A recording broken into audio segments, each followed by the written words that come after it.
6,260 pounds, big 29-foot box super slide Salem bunkhouse coming in on trade here of Coldwater, Michigan. Here at Coldwater. Hold on. Start over. 6,260 pounds Salem bunkhouse super slide camper coming in on trade here at Haylett RV of Coldwater, Michigan. And I'm just going to call it, she's a handyman special. Here comes the theme song, folks.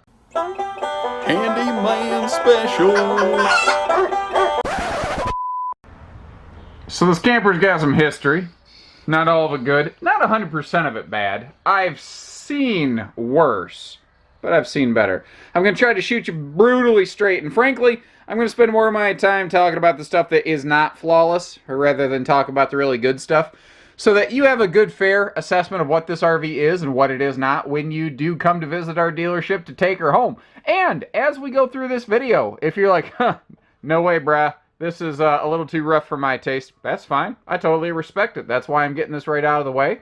So, if you don't like this one, please take a look at the rest of our inventory and know that obviously we'll shoot you straight.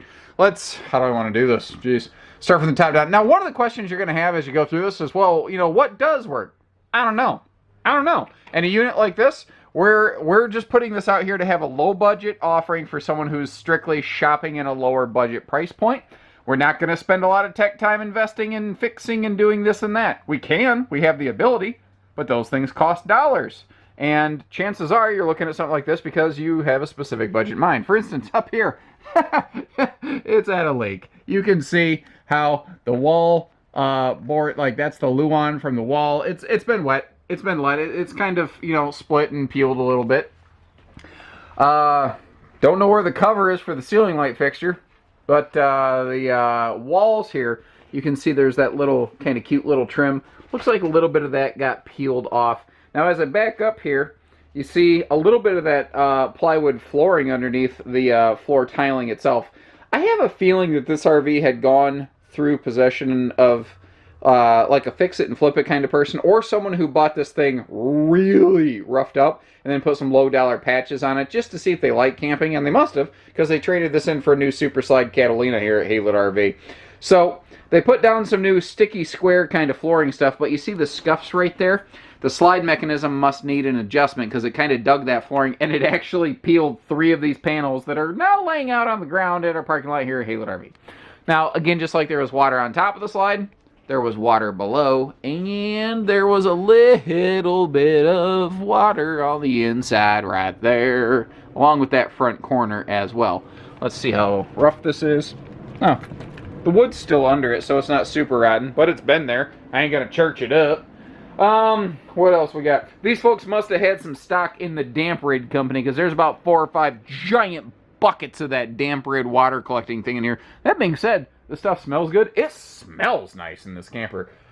You know, it's not like a dirty pigsty. It doesn't smell like people. It's just rough around the edges. It ain't dead. It ain't flawless. The bunk mattresses originally from the factory are nowhere to be found. So, good opportunity to put in your own bedding. That bunk flips up, by the way, is kind of evident from the cargo door. And I will say, I do like this big chunk of storage right there. That's something a lot of more modern bunkhouses tend to be lacking. Take a peek back here in the bathroom. Of course, I got to twist the knob the right way. I'm an idiot. Hold on. I can't tell if it's shadows or if it's discolored flooring from water exposure. I think it's actually just shadows, although that wood's exposed. There's been water exposure back here too, so maybe a combination of both. Overall though, shower walls, rear wall look okay.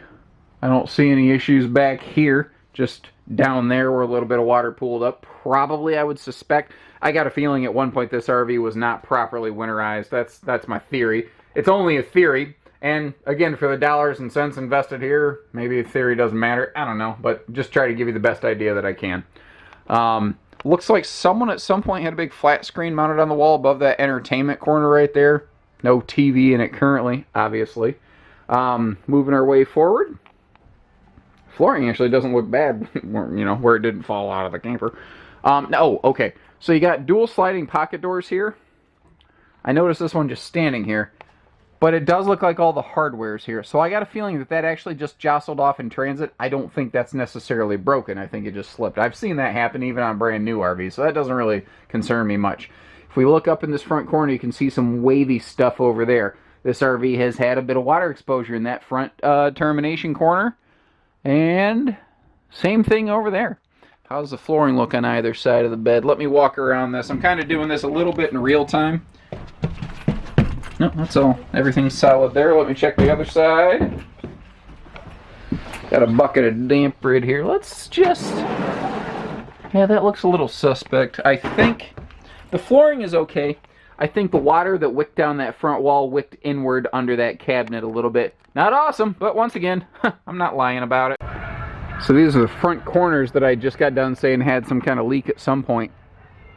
What in the world is going on here? Okay, so it looks like instead of Dicor style non-sag sealant, somebody went over this with some kind of spray gel sealant.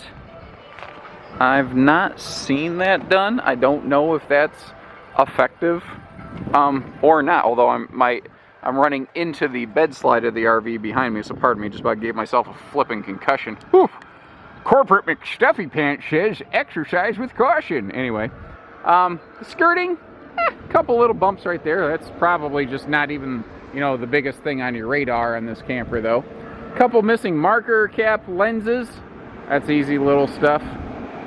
Spare tire, bonus. Working our way around here.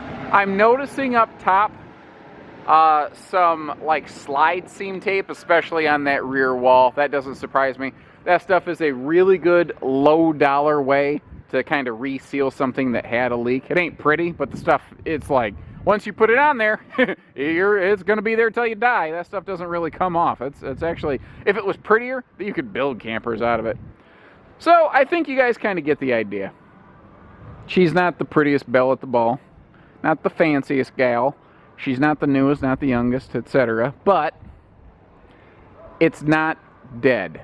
I have seen worse. So if you appreciate the transparency and the straightforward shooting, give us a call here at Haylett RV. If it ain't this one, you know, if you're looking for your first RV just to really try something super, super low budget before giving us a call and getting into one of these big, beautiful, brand new guys right here, well, then maybe this one would work.